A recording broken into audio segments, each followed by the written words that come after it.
نبی پاک صلی اللہ تعالیٰ علیہ وسلم کی نگاہ فیض سے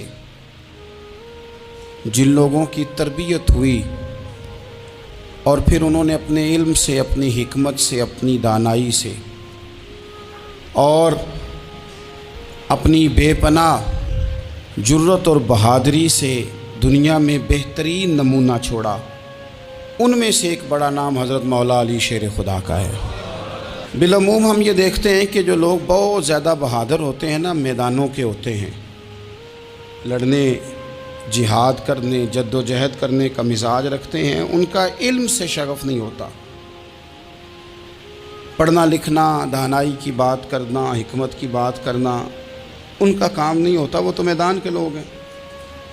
اور جو لوگ کتاب کے، علم کے، اس معاملے کے ہوتے ہیں، ان میں کئی دفعہ ایسا ہوتا ہے اللہ ماشاءاللہ کہ وہ لوگ کتاب کے تو ہوتے ہیں، علم حکمت کے تو ہوتے ہیں، لیکن میدان کے اندر تلوار لے کے بنفس نفیس شامل ہونا ان کے بس کی بات نہیں ہوتی۔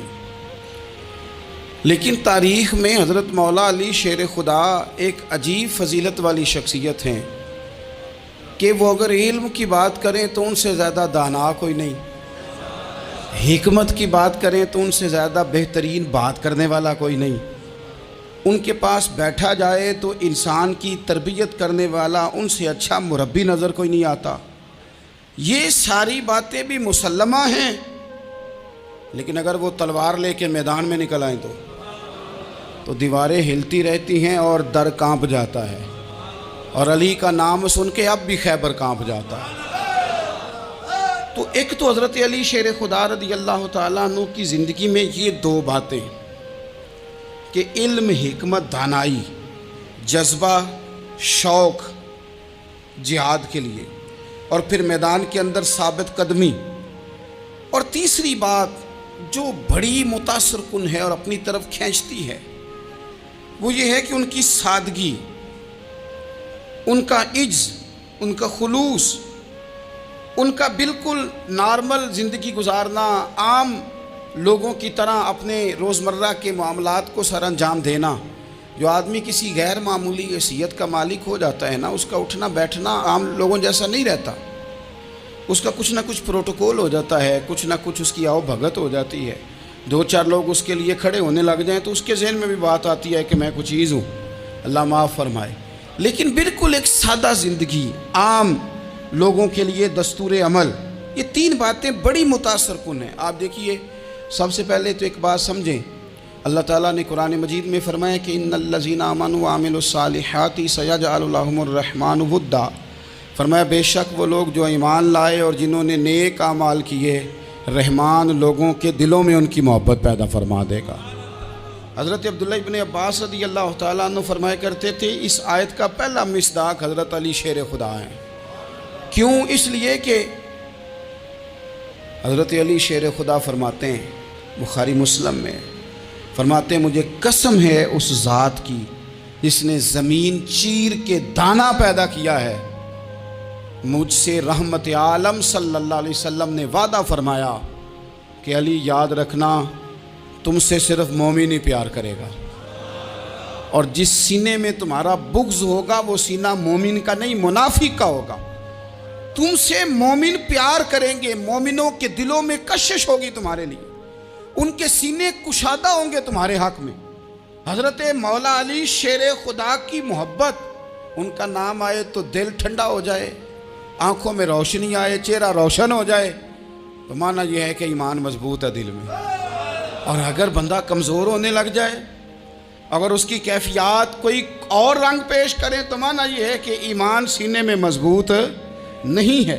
حضرت علی شیر خدا سے حضور کا جو قربت کا تعلق دیکھیں، کچھ لوگ ایسے ہوتے ہیں کہ جن سے قربت ہوتی ہے، آپ نے کبھی دیکھا ہے ہر بندے سے مل کے بندہ رو نہیں سکتا، ہر بندے کو دیکھ کے رونا آتا نہیں، لیکن کچھ لوگوں سے روح ملتی ہے نا کسی کی، تو ویسے کبھی وہ بندے مل جائیں نا، دل کرتا ہے تینوں سامنے بٹھا لاں تے درد پرانے چھیڑاں۔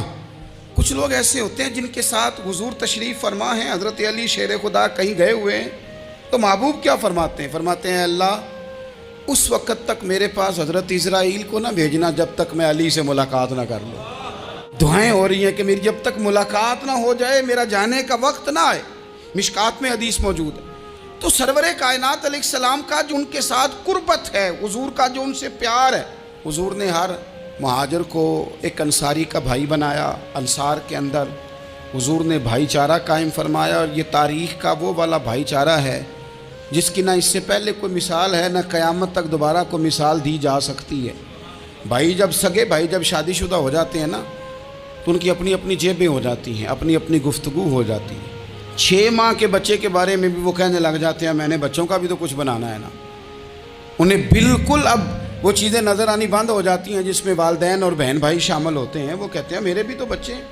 لیکن یہ بھائی چارہ مہاجرین اور انصار کا اتنا زبردست اور معنی خیز ہے، حضور نے بھائی چارہ قائم فرمایا۔ سگے بھائیوں کو وراثت دینا مشکل ہوتا ہے۔ بڑا کہہ رہا ہوتا ہے کمائی تو میں نے کی تھی، چھوٹا کہہ رہا ہوتا ہے کہ باہر تو پہلے میں گیا تھا، جھگڑے۔ لیکن یہ تاریخ اسلامی کا وہ بھائی چارہ ہے کہ جن میں برادری، قبیلہ، رنگ، نسل، علاقہ ایک نہیں، پر ہزاروں قومیں وجود میں آئیں۔ دہر میں خشک و تر کے رشتے سے ہم نے بنیاد دوستی رکھی، یاد خیر البشر کے رشتے سے۔ اور اقبال نے جن انداز میں اس مضمون کو بیان کیا ہے وہ انداز ہی نرالا ہے۔ اقبال فرماتے ہیں خاص ہے ترکیب میں قوم رسول ہاشمی، بننے میں کوئی خاص، ان کی ترکیب بھی کوئی خاص ہے۔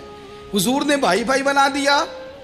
اب بھائی جن کو دینی اسلامی مذہبی بھائی بنایا ہے، وہ دوسرے بھائی کے بارے میں کیا ذہن رکھتا ہے؟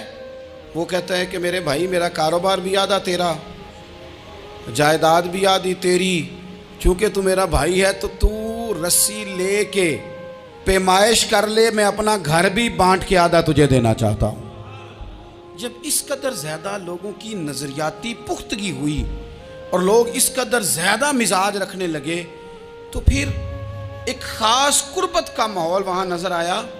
پھر وہ جو مہاجر بن کے آئے تھے اور بہت زیادہ جن لوگوں نے جہاد کیا تھا، جد و جہد کی تھی، گھر بار چھوڑے تھے، پھر ان لوگوں کو زیادہ دشواری نہیں ہوئی، زیادہ آزمائش نہیں ہوئی دل لگانے میں اور مدینے میں رہنے میں۔ بڑی آسانی سے وہ لوگ وہاں رہنے لگے اور بڑی جلدی ان کا مدینے سے اور اہل مدینہ سے پیار بڑھ گیا۔ تو میرے عزیز بھائیوں، حضور نے ہر انصاری اور مہاجر کو ایک دوسرے کا بھائی بنا دیا، سب کو بنا دیا۔ حضرت علی رہ گئے، اب یہ تو دونوں مہاجر ہیں، حضور بھی مکہ شریف سے آئے ہیں، حضرت علی بھی، بظاہر تو دونوں مہاجر ہیں، اگرچہ ساری زمین کے مالک رسول پاک ہیں، سب کو بھائی بھائی بنا دیا۔ تو اب ہر بندے کو بھائی مل رہا ہے، اور بھائی بڑے پیارے ہوتے ہیں۔ میں کئی دفعہ کہتا ہوں کہ بھائی بڑے پیارے ہوتے ہیں، کچھ قدورتیں دنیاوی طور پر معاذ اللہ دلوں میں آ جاتی ہیں، لیکن بھائی کا درد جو بھائی محسوس کر سکتا ہے وہ بھی دوسرے کو محسوس نہیں ہوتا۔ تو حضرت علی جب کسی کے بھائی نہیں بنائے گئے تو رو ہی پڑے۔ اتنے دلیر بندے تھے، پر بھائی کی ضرورت بندہ اتنی محسوس کرتا ہے، اس کو بھائی سے لگاؤ اتنا زیادہ ہوتا ہے کہ مولا علی رو پڑے، مشکات میں موجود، روئے۔ حضور نے فرمایا کیوں روتے ہو؟ عرض کی حضور آپ نے سب کو ایک دوسرے کا بھائی بنایا ہے، میں رہ ہی گیا ہوں، مجھے کسی کا بھائی نہیں بنایا۔ اب وہ آنسوؤں میں لپٹی ہوئی وہ بات حضرت علی نے عرض کی تو محبوب نے فرمایا علی انت اخی فی الدنیا والآخرہ، فرمایا علی تو میرا بھائی ہے، اور نرا دنیا میں نہیں، تو دنیا اور آخرت میں میرا بھائی ہے، تو میرا بھائی ہے دنیا میں بھی اور آخرت میں بھی۔ تو حضرت مولا علی شیر خدا کرم اللہ تعالی وجہہ الکریم کے جو فضائل ہیں، جو ان کے خصائص ہیں، ان کی جو فضیلت کی باتیں، میں نے جیسے کہا کہ انہیں بڑی زیادہ دلچسپی تھی میدان جہاد سے، شوق شہادت ان کا دیدنی تھا۔ ایک موقع پر نبی پاک صلی اللہ تعالیٰ علیہ وسلم نے ارادہ فرمایا کہ حضرت علی کو اپنا نائب بنا کے مدینہ منورہ میں چھوڑ کے جایا جائے۔ محبوب کریم علیہ السلام جب بھی تشریف لے جاتے تھے تو کسی ایک کو نائب بنا کر مدینہ منورہ میں چھوڑ جاتے۔ حضرت عبداللہ ابن مختوم رضی اللہ تعالیٰ عنہ کو بھی ایک دفعہ حضور چھوڑ کے گئے، تو ایک جنگ کے موقع پر محبوب نے حضرت علی شیر خدا سے کہا کہ آپ کو میں اپنا نائب بنا کے یہاں چھوڑ کے جاتا ہوں۔ یہاں لوگ جان چھڑاتے ہیں، کام کا جب وقت آتا ہے، میدان میں نکلنے کا وقت آتا ہے تو جان چھڑاتے ہیں، اور وہ کہتے ہیں کہ باقی سارے کام لے لو، جب وقت مشکل آئے تو پھر ہمیں کام نہ بتاؤ۔ اب مشکل وقت ہے، جہاد میں جانا ہے۔ حضرت مولا علی شیر خدا کرم اللہ تعالی وجہہ الکریم کو حضور نے فرمایا کہ اس دفعہ میرا ارادہ بنا ہے کہ تمہیں چھوڑ کے جاؤں۔ تو حضرت علی کو چھوڑ کے جایا جا رہا ہے، ان کو مدینے میں رہنا ہے، میدان میں نہیں جانا۔ عام آدمی کتنا پسند کرتا ہے کہ میں آرام سے رہوں گا، لیکن حضرت علی کو اتنا شوق تھا میدان جہاد کا، اتنی تڑپ تھی ان کے دل کے اندر کہ عرض کرنے لگے یا رسول اللہ صلی اللہ تعالیٰ علیہ وسلم، رو پڑے، کہنے لگے حضور ساری دنیا میدان میں جہاد کرے گی اور میں یہاں عورتوں اور بچوں کے پاس رہوں گا، میں یہاں عورتوں اور بچوں کے بیچ وقت گزاروں، حضور مجھے لے کے جائیں۔ تو وہاں بھی حضور نے محبت کی بات سمجھائی، فرمایا علی جب حضرت موسیٰ کوہ طور پہ گئے تھے تو اپنے بھائی جناب ہارون کو چھوڑ گئے تھے، تو تم بھی تو میرے لیے اسی طرح ہونا جس طرح موسیٰ کے لیے ہارون تھے، لیکن فرمایا یہ یاد رکھنا میرے بعد نبی کوئی نہیں، حضرت موسیٰ بھی نبی ہیں اور جناب ہارون بھی نبی ہیں علیہم السلام، لیکن وہ انہیں چھوڑ کے گئے تھے، میں تمہیں چھوڑ کے جا رہا ہوں۔ کہ ایک بات اپنے ذہن کے اندر بٹھانا کہ میرے بعد کوئی نبی نہیں آئے گا۔ تو عزیز بھائی، حضرت مولا علی شیر خدا کا جذبہ جہاد۔ اچھا پھر میں نے دیکھا ہے جس زمانے میں میں اور آپ رہ رہے ہیں، اس زمانے میں لوگ کمزور ہوتے جا رہے ہیں نفسیاتی طور پر، ڈری ڈری سی باتیں لوگ کرتے ہیں، سہمے سہمے سے جملے بولتے ہیں، اور یہ ہر بندے کا اپنا الگ ڈر ہے۔ دانشوروں نے لکھا ہے کہ غریب آدمی کا ڈر تھوڑا ہوتا ہے اور جو اونچے عہدے پہ چلا جائے اس کا ڈر، یعنی زیادہ ہاتھ اپوزیشن کے نہیں بندے ہوتے، حکومت کے بندے ہوئے ہوتے ہیں۔ لوگوں کو ساتھ لے کے اپوزیشن نے نہیں چلنا ہوتا، حکومت نے چلنا ہوتا ہے۔ تو حکومت میں جب لوگ ہوتے ہیں تو ان کے اندر کمزوری آ جاتی ہے، جب آپ بڑے عہدے پہ چلے جاتے ہیں تو آپ کی مجبوریاں بھی بڑی ہو جاتی، ہر آدمی کہیں نہ کہیں کمزور پڑتا ہے۔ اور ہمارے ہاں تو لوگ ذرا بیمار ہو گئے تو گئے، اور آج کل جو سب سے بڑا مسئلہ ہے وہ یہ ہے کہ لوگ کیا کہیں گے، اور لوگوں نے بڑے بڑے لوگوں کو پاگل کر دیا ہے، بڑے بڑے لوگوں کو۔ ہمارے علماء نے ایک بات لکھی ہے کہ ایک دفعہ نا ایک استاد صاحب سبق پڑھانے کے لیے آئے تو طالب علموں نے ارادہ کیا کہ آج استاد جی کو بیمار کرنا ہے۔ یہ جو آپ کے مشیر ہوتے ہیں نا ارد گرد، ان کی پڑتال بھی بڑی ضروری ہوتی ہے کہ یہ خبر کون سی لے کے آ رہے ہیں اور یہ کس طرح سے گائیڈ کر رہے ہیں۔ ہمیں تنقید کرنے والا بندہ اچھا تو نہیں لگتا، لیکن تنقید کرنے والے جو ہوتے ہیں وہ ہمیں نکھارتے ہیں، وہ ہماری کمزوریاں جو ہمارے اپنے نہیں نکال سکتے وہ نکال کے ہمیں بتاتے ہیں کہ تم یہاں کمزوری کر رہے، اس کا نفع ہوتا ہے۔ طالب علموں نے ارادہ کیا ایک دفعہ، یہ ہم جو اتنی زیادہ توجہ کرتے ہیں نا لوگوں کی باتوں پہ، لوگ کیا کہیں گے، میں کئی دفعہ دوستوں سے عرض کرتا ہوں زیادہ وضاحتیں نہ دیا کریں، زیادہ وضاحتیں دینے سے بھی بندہ کمزور ہو جاتا ہے۔ ہر وقت کا انداز وضاحتوں کا اور ہر وقت دفاعی محاذ پہ نہیں کھڑے رہنا چاہیے۔ وہ ارادہ کر لیا لوگوں نے، طالب علموں نے، کہ استاد جی کو بیمار کرنا ہے، تو استاد صاحب چنگے بھلے اچھے بھلے صحت مند آئے، کلاس میں داخل ہوئے تو پہلا شاگرد کہتا ہے استاد جی خیر ہے، آنکھیں بڑی سرخ ہیں۔ میں چل دوڑ جا بیوقوف آدمی، میں بالکل ٹھیک ہوں، چل کلاس میں بیٹھ۔ چل تھوڑا سا آگے گئے تو دوسرا شاگرد، انہوں نے اب 10-15 نے ارادہ کیا ہوا تھا، دوسرا کہنے لگا خیریت ہے، بڑے کمزور کمزور لگ رہے ہیں۔ اس نے کہا میں بالکل ٹھیک ہوں، کمزور کا چل دوڑ جا اپنا کام کر۔ وہ تیسرے کے پاس گئے تو کہنے لگا استاد صاحب خیر ہے، آپ کے تو مجھے ہاتھ بھی کامتے دکھائی دے رہے ہیں۔ اس نے کہا اچھا واقعی۔ اب چوتھے نے بھی یہی بات کی، پانچویں نے یہی بات کی، تو آدھا گھنٹہ گزرا تو استاد جی کو سچ مچ بخار چڑھ گیا، تو چھٹی پہ چلے گئے۔ کیوں؟ باتوں پہ توجہ ہے نا، لوگوں کے سامنے ہم لوگوں کی باتوں کے مطابق اپنے معاملات کو ترتیب دیتے ہیں نا۔ کچھ لوگ سوشل میڈیا دیکھ کے نظریہ قائم کرتے ہیں، کچھ ہوا دیکھ کے نظریہ قائم کرتے ہیں۔ وہ قائد اعظم محمد علی جناح کی ایک بات نہیں بھولتی کہ انہوں نے کہا تھا، ہندو لیڈر جو تھا جس کو لوگ گاندھی کہتے تھے، اس سے کہا تھا تیری اور میری سیاست میں فرق ہے، تو لوگوں کا رجحان دیکھ کے فیصلہ کرتا ہے، اور میں، قائد اعظم کہنے لگے، میں فیصلہ کر کے لوگوں کا رجحان ادھر کر دیا کرتا ہوں۔ یہ کمال ہوتا ہے کسی شخص کا کہ اس کا اپنا نظریہ غالب آئے، بجائے اس کے کہ وہ دیکھے آج کل لوگ کیا کہہ رہے ہیں تو لہذا میں اس طرح کا ڈھل جاؤں۔ لوگ تو ایک وقت کے لیے کچھ کہتے ہیں، پھر اگلے 4 گھنٹوں میں کچھ اور کہتے ہیں۔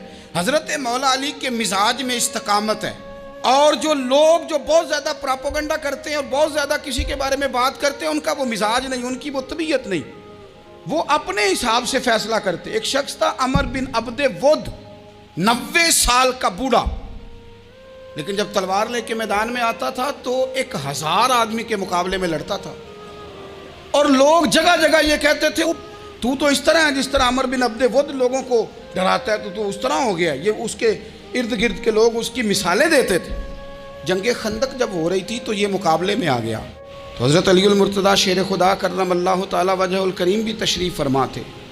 اب پورے عرب کے اندر اس کے بارے میں یہ کہا جاتا تھا کہ اس سے نہ لڑو، وہ تو خونخوار ہے، وہ تو درندہ ہے، وہ تو جنگلی شیر کی طرح آتا ہے، وہ تو کاٹ کھانے کو دوڑتا ہے، اس سے کون لڑے؟ ایک خیال تھا۔ اور وہ پراپوگنڈا بعض اوقات اتنا زیادہ کسی کے بارے میں ہوتا ہے کہ ذہن میں بچے لوگ آتے ہیں نا بچہ دم کرانے کے لیے تو کہتے ہیں پیر صاحب بڑا ضدی ہے، کسی کی بات نہیں مانتا، باقی بچے ٹھیک تھے، یہ تو بڑا ہی نالائق نکل آیا ہے۔ تو میں کہتا ہوں کہ آپ اس کے سامنے یہ والی باتیں نہ کریں، یہ پکا ہو جائے گا کہ میں ضدی ہوں۔ تو آپ ذہن بنا رہے ہیں اس کا کہ تو اس طرح کا ہے۔ ذہن بنا دیا لوگوں نے کہ عمر ابن عبد ود کے مقابلے میں کوئی نہیں آ سکتا۔ خندق میں یہ آیا، اس نے للکارا مسلمانوں کو، آؤ وہ تمہاری جنت کدھر ہے جس کے بارے میں تم کہتے ہو کہ ہم شہید ہوں گے تو آؤ میرے مقابلے میں نکلو۔ جب اس نے پہلی دفعہ للکارا تو ابھی بات ختم نہیں ہوئی تھی کہ مولا علی تلوار لے کے اللہ اکبر کہتے کھڑے ہو گئے۔ حضور نے فرمایا بیٹھ جاؤ، حضرت علی پھر بیٹھ گئے۔ وہ پھر پکارا اٹھو کوئی میرے مقابلے میں، تو مولا علی شیر خدا پھر کھڑے ہو گئے، پھر کھڑے ہو گئے۔ حضور نے فرمایا بیٹھ جا۔ ایک شخص نے کہا علی یہ عمر بن عبد ود ہیں، فرمایا مجھے پتہ ہے۔ نہیں سمجھے آپ بات، میں آپ کو سمجھا کے لایا ہوں پیچھے سے کہ پراپوگنڈا کرتے ہیں نا لوگ، ہو آگے نہ جانا، یہاں کرنٹ بڑا زیادہ ہے، وولٹیج بڑے سخت ہیں، تو آگے نہ بڑھنا۔ بھائی کیا ہو جائے گا، اٹھ باندھ کمر کیوں ڈرتا ہے، پھر دیکھ خدا کیا کرتا ہے۔ حضرت علی تیسری دفعہ اس نے کہا نا ہے کوئی، تو حضرت علی پھر اٹھے۔ اب تو رسول پاک صلی اللہ تعالی علیہ وسلم نے تھپکی دی۔ بعض جگہ یہ ہے کہ حضور نے خود تلوار تھمائی، سر پہ امامہ باندھا، اور حضور نے فتح یابی کی دعا فرمائی۔ حضرت علی گھوڑے پہ بیٹھے نکلے، اور جب اس کے سامنے گئے تو جا کے کہنے لگا میرا پتہ ہے۔ حضرت علی فرمانے لگے تو اپنا چھوڑ، میرا پتہ ہے تجھے، مجھے تو جانتا ہے۔ کہنے لگا میں 1000 کے مقابلے میں اکیلا لڑتا ہوں۔ حضرت علی شیر خدا فرمانے لگے پتہ نہیں تو کن سے لڑتا رہا ہے، جانے وہ کون ہے جن سے تو لڑتا رہا ہے، وہ کون 1000 تھے جو تیرے مقابلے میں آتے تھے، پتہ نہیں۔ تو کہنے لگا میرا نام میری ماں نے عمر بن عبد ود رکھا ہے۔ فرمایا چھوڑ تو، میری ماں نے میرا نام حیدر رکھا ہے۔ کہنے لگا تیری عمر چھوٹی ہے، کوئی بڑا لا۔ فرمانے لگے یہ تو جب پنجے میں پنجہ ملے گا تو پتہ چلے گا عمر کس کی چھوٹی ہے، ابھی تو کہانیوں سے متاثر کرنا چاہتا ہے، تو چاہتا ہے کہ تو پریشر ڈالے اور میں تیری بات سنوں، تو مقابلے میں آ، ڈینگے نہ مار، کہانیاں نہ سنا، دیواریں ہلتی رہتی ہیں اور در کانپ جاتا ہے۔ علی کا نام سن کے اب بھی خیبر کانپ جاتا ہے، تو مقابلے میں آ، تو باتیں بنا رہا ہے، کہانیاں سنا رہا ہے۔ وہ کہنے لگا تو بچہ ہے، میں چاہتا نہیں تیرا خون بہاؤں۔ تو حضرت علی کہنے لگے میں بڑے دن سے پریشان ہوں کہ کسی بے ایمان کا خون بہایا کیوں نہیں، میرا بڑا دل کر رہا ہے تیرا خون بہاؤں۔ اس نے بڑی زوردار ضرب لگائی، غصے میں اتنا پاگل ہوا، کیونکہ اس کے بارے میں معروف تھا کہ وحشی مزاج آدمی، اتنا سخت پاگل ہوا غصے میں، اس نے اپنے گھوڑے کے پیر کاٹ ڈالے، پہلے تلوار گھوڑے کو دے ماری، اس کو کاٹ کے دوڑا۔ یہ کیوں کرتے تھے لوگ، عرب کے لوگ اس وقت یہ کام کرتے تھے کہ ہم نے گھوڑا ہی مار ڈالا ہے تاکہ ہم بھاگ نہ سکیں۔ کہتے ہیں نا کشتیاں جلا دی ہیں کہ اب واپس جانے کا راستہ ہی بند ہو جائے، گھوڑے کے پیر کاٹ ڈالے کہ بھاگنا نہیں۔ اور بڑی زور سے اس نے ضرب لگائی حضرت علی پر۔ حضرت علی نے جب روکی تو وہ ڈھال ٹوٹ گئی حضرت مولا علی کی، اور آپ کے امامے کو اس کی تلوار بھی لگی۔ آپ نے فرمایا دکھا لیا تو نے زور، اب میری باری ہے۔ حضرت مولا علی شیر خدا کا قد بظاہر چھوٹا تھا، صحابہ کہتے ہیں ہم دور سے دیکھ رہے تھے، اللہ اکبر کہہ کے تھوڑا سا زمین سے وہ اٹھے، تھوڑا سا اٹھے، اور پھر دوبارہ نہیں انہیں تلوار چلانی پڑی، ایک ہی ضرب لگائی اور اس کے 2 ٹکڑے کر کے اسے زمین پہ پھینک دیا۔ تو عزیز دوست آپ یاد رکھیں گے اس بات کو کہ اپنی زندگی کے اندر مروب ہونا چھوڑ دیں۔ روب میں تاتاریوں نے مسلمانوں کو مروب کر لیا تھا، روب ڈال لیا تھا کہ ہم بہت بڑے لوگ ہیں۔ یہی آج ہمارے ساتھ بہت سارے لوگ کرتے ہیں، دلوں میں روب آ جاتا ہے، امیر رشتہ دار کا، فلانے کا، فلانے کا، پھر وہ جو مرضی کرتا ہے۔ تاتاریوں کی ایک بی بی وہ کیا کرتی، وہ 9-10 مسلمان نوجوانوں کو سڑک پہ کھڑا کر جاتی، کہتی ادھر کھڑے ہونا، میرے آنے تک ہلنا نہ، جوان ہے لیکن روب ہے نا کہ یہ بڑے وحشی ہیں۔ اکیلی بی بی اندر جاتی، تلوار لے آتی، اور وہ کھڑے ہیں، وہ بھاگے بھی نہیں، اتنا ڈر گئے، ٹانگیں کانپ رہی ہیں، بھاگنے کی بھی جرت نہیں کر رہے. تسلی سے گئی ہے, تلوار لے کے آئی ہے اور اس نے 9 جوان مسلمانوں کے گلے کاٹ دی. اس روب سے نکلیں باہر. نوجوانوں سے کہتا ہوں نکلو. اور جن لوگوں نے دنیا میں انقلاب برپا کیا وہ غریب گھروں کے تھے, وہ لوگ تھے کہ جو بازار کسی بڑے قبیلے سے نہیں تھے. آپ محنت کریں, تعلیم حاصل کریں, جد و جہد کریں, مشقت کریں, اپنی زندگی میں کچھ مقاصد کے حصول کے لیے آگے بڑھیں. اور اگر آپ کہیں کہ دائیں بائیں میرے فلاں آدمی مجھے یہ مشورہ دے رہا ہے, تو کچھ لوگ دنیا میں باتیں کرنے آئے ہیں, انہوں نے باتیں کرنی ہیں اور بڑا فائدہ ہوتا ہے. ان کو باتیں کر لینے دیں, ان کو کرتے رہنے دیں. کام کرنے والا بندہ کام کرتا ہے اور کرتا ہی چلا جاتا ہے, وہ منزل تک پہنچ جاتا ہے. تو حضرت علی کے مزاج میں دلیری ہے, ہمت ہے, ایک بات. اور دوسری بات دانائی, حکمت. یہ جو ہمارے فیصلے ہیں نا جذباتی, اور جناب آج فلانے نے یہ کہہ دیا تو میرا پروگرام یہ بن گیا, تو پھر کل کسی نے اور کچھ کہہ دیا تو میرا پلان اور بن گیا. میں سب سے زیادہ ان لوگوں کے حق میں پریشان ہوتا ہوں جو سویرے کچھ اور کہتے ہیں, دوپہر کو کچھ اور کہتے ہیں, شام کو کچھ اور کہتے ہیں. بھئی آپ کا کوئی نظریہ ہونا چاہیے, کوئی ویژن ہونا چاہیے زندگی میں, آپ کے اندر کوئی حکمت اور دانائی ہونی چاہیے. اس کے لیے کیا کرنے کی ضرورت ہوتی ہے؟ اس کے لیے ضرورت ہوتی ہے کہ آپ کا ذہن ایک طرف ہو.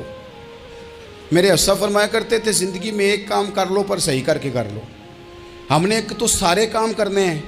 آج کل ہر بندہ صحافی ہے, ہر بندہ تجزیہ نگار ہے, ہر بندہ سیاستدان ہے, ہر بندہ ہی مفتی ہے, ہر بندہ ہی جناب واعظ ہے, ہر بندے کے پاس ہی کچھ مسئلے. اس کا نقصان یہ ہے کہ کسی کے پاس بھی کچھ نہیں. وہ کسی درویش نے کہا تھا کہ جب سب لیڈر ہوں تو سمجھو کوئی لیڈر نہیں, کیونکہ سارے جو لیڈر ہو گئے. میرے عزیز, ایک طرف ذہن کو رکھیں اور اپنے اس کام میں کمال پیدا کریں. حضرت مولا علی شیر خدا کو اللہ نے حکمت دی تھی. نبی پاک صلی اللہ تعالی وسلم کے صحابی حضرت عبداللہ ابن مسعود رضی اللہ تعالیٰ عنہ فرماتے ہیں, امام ابو نعیم نے لکھا ہے کہ حضرت عبداللہ ابن مسعود فرماتے ہیں نبی پاک صلی اللہ علیہ وسلم نے فرمایا اگر حکمت کے 10 حصے کیے جائیں نا, دانائی کے 10 حصے کیے جائیں, تو اس میں سے 9 حصے اللہ تعالیٰ نے حضرت علی کو عطا فرمائے اور ایک حصہ باقی لوگوں کو ملا ہے. دانا تھے, معاملہ فہم تھے. کچھ بندے بڑے منافق قسم کے تھے, تو حضرت علی اذان ہو گئی تو وہ حضرت مولا علی شیر خدا کے پاس آ گئے. اذان ہو گئی, حضرت علی نے جماعت کرانی. ان کا خیال تھا کہ آج ہم نے جماعت لیٹ کرانی ہے کسی طریقے سے. ہم چونکہ زیادہ باتیں, میں دوستوں سے کہتا ہوں بہت زیادہ خبریں نہ دیکھا کرو, بہت زیادہ بھی چیزیں نہ سنا کرو. آپ تو میرے بھائی موبائل کے اندر چلے جائیں گے, پھر باہر کی دنیا تو اور ہے. تو تھوڑا باہر بھی نکلیں تصویروں سے, تھوڑا باہر بھی آئیں, دیگر معاملات بھی دیکھیں. ہمیں بڑے بڑے اچھے لوگ زندگی میں مل جائیں گے, لیکن ہم ان کے قریب نہیں جاتے. ہم دیکھتے نہیں کہ اصل بات کیا ہے, سنی سنائی چیزوں پر زیادہ گمان کرتے ہیں. اب حضرت علی چونکہ بڑے دانا تھے, مسلح پہ بڑھ رہے ہیں, جماعت کھڑی کرنی, اللہ اکبر کہہ رہے ہیں. بندوں کا خیال تھا نماز لیٹ کرانی ہے. نے فٹافٹ حضرت علی سے کہا کہ حضور ذرا وہ جانور تو بتائیے گا کتنے ہیں جو انڈے دیتے ہیں, اور ذرا وہ بھی بتائیے گا جو بچے دیتے ہیں. یہ ذرا اب کتنے کو بندہ جانور گنے, آہستہ آہستہ بندہ شمار کرے. ہو بکری جو ہے وہ بچہ دیتی ہے, مرغی انڈا دیتی ہے, اور گائیں جو ہے وہ بچہ دیتی ہے, اور بطخ جو ہے وہ انڈا دیتی ہے. بندہ تو یہ گننے لگ جائے. تو حضرت علی شیر خدا یہاں ہاتھ ہیں, فرمانے لگے گھر جا کے گن لینا. موٹی سی بات بتاتا ہوں, جن جانوروں کے کان باہر ہوتے ہیں وہ بچے دیتے ہیں, جن کے اندر ہوتے ہیں وہ انڈے دیتے ہیں. اللہ اکبر.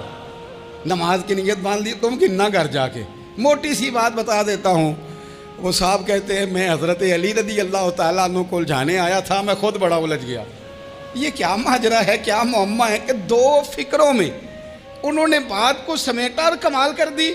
کہنے لگے گھر جا کے گننا, یہاں ٹائم نہیں, نماز کا وقت ہے. بس جن کے کان اندر ہے نا وہ انڈے دیتے ہیں, اور جن کے باہر ہیں وہ جا کے حساب کرنا. آپ ڈھونڈ لیں, تلاش کر لیں, چلے جائیں ماہرین کے پاس, پر شیر خدا شیر ہی ہے. حضرت مولا علی کے جملوں میں کمال ہے. ان کی دانائی, ان کا تدبر, ان کی حکمت, ان کا فہم, ان کی فراست, ان کا کمال. ایک شخص بڑی دور سے آیا, اس نے کہا حضور مجھے نا لمبی باتیں یاد نہیں رہتی, 2 باتیں بس بتا دیں میں عمل کروں تو زندگی بن جائے, 2 باتیں. تو حضرت علی فرمانے لگے لمبی امیدیں نہ لگانا, لمبی امیدیں نہ لگانا, موت کا پتہ نہیں کب آ جائے گی. منصوبہ بندی ضرور کرنا آنے والی نسلوں کے لیے، اپنی اپنی ذات کے لیے لمبی امیدیں نہ باندھنا، یہ بھی کر لوں گا، یہ بھی کر لوں گا۔ ہم ریٹائر نہیں ہوتے زندگی بھر، پلان پہ پلان، پلان پہ پلان۔ تو اگر ہم پلان کر رہے ہوتے ہیں تو جو ہمارے نیچے ہوتے ہیں وہ ہمیں ریٹائر کرنے کا پلان کر رہے ہوتے ہیں۔ اولادیں تک والدین کو کمزور کرنے کے در پہ ہوتی ہیں کہ اب یہ ہٹے تو ہماری باری آئے۔ حضرت علی فرمانے لگے دو کام، ایک تو لمبی امید نہ باندھنا، اور دوسرا فرمایا اپنے نفس کی خواہش کی پیروی سے بچنا۔ دنیا میں رسوا وہ لوگ ہو جاتے ہیں جو اپنے نفس کی خواہش کی پیروی کرتے ہیں، وہ بزدل ہو جاتے ہیں جو خواہشات نفسانی کے پیچھے بھاگتے ہیں۔ یہ کام نہ کرنا، تو دانائی اللہ تعالیٰ نے انہیں دی۔